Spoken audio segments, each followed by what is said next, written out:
தன் ஆட்சிக்குட்பட்ட காலத்தில் கடலரசன் தன் அலைக்கரங்களால் அவள் ஆடையில் விளைவித்த அலங்கோலத்தினால் மறைவு குறைந்து அழகு எழுந்து நின்றதன் விளைவாக பார்த்த இடங்களிலெல்லாம் பல வாளிகளால் தாக்கப்பட்டு புயலில் அகப்பட்ட மரக்கலம் போல் அல்லாடும் மனநிலைக்கு வந்துவிட்ட இளஞ்செழியன் பக்கத்தில் இருந்த யவன வீரனை நோக்கி திரும்பி, இந்தா ஒரு சீலையை எடுத்து வந்து இவள் உடலை மூடிவிடு என்று பதறி கூறினான்.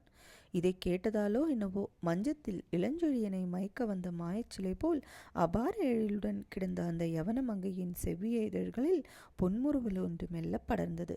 அந்த புன்முறுவலை சகிக்க மாட்டாத இளஞ்செழியன், என்ன, நான் சொல்வது உன் காதில் விழவில்லையா?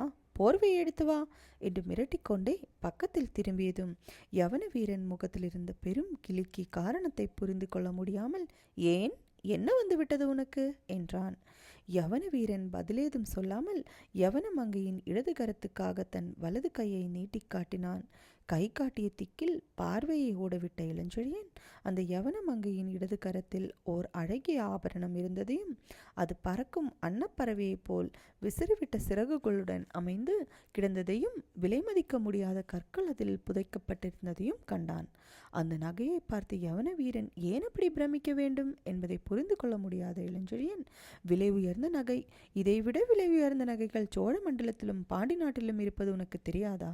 இத்தனை நாளாக தமிழர் பூமியில் வசித்தும் நகையை கண்டு பிரமிக்கிறாயே. சரி சரி, போர்வை எடுத்து வா போ என்று யவன வீரனை துரிதப்படுத்தினான்.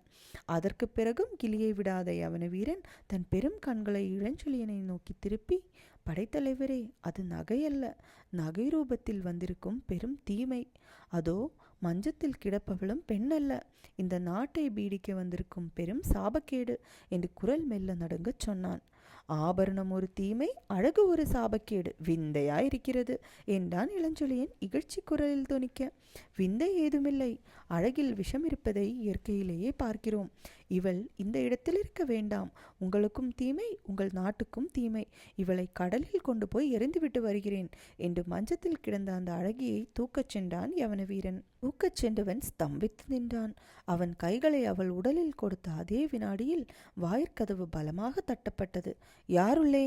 கதவை திற என்ற அதிகார கூச்சலும் கேட்டது. அவளை தூக்க முற்பட்ட யவன வீரன் அவளை மீண்டும் மஞ்சத்திலேயே எறிந்துவிட்டு திகைப்பும் கலவரமும் கலந்த முகத்துடன் இளஞ்செழியனை நோக்கி, படைத்தலைவரே, இனி பயனில்லை, ஆபத்து வந்துவிட்டது என்றான்.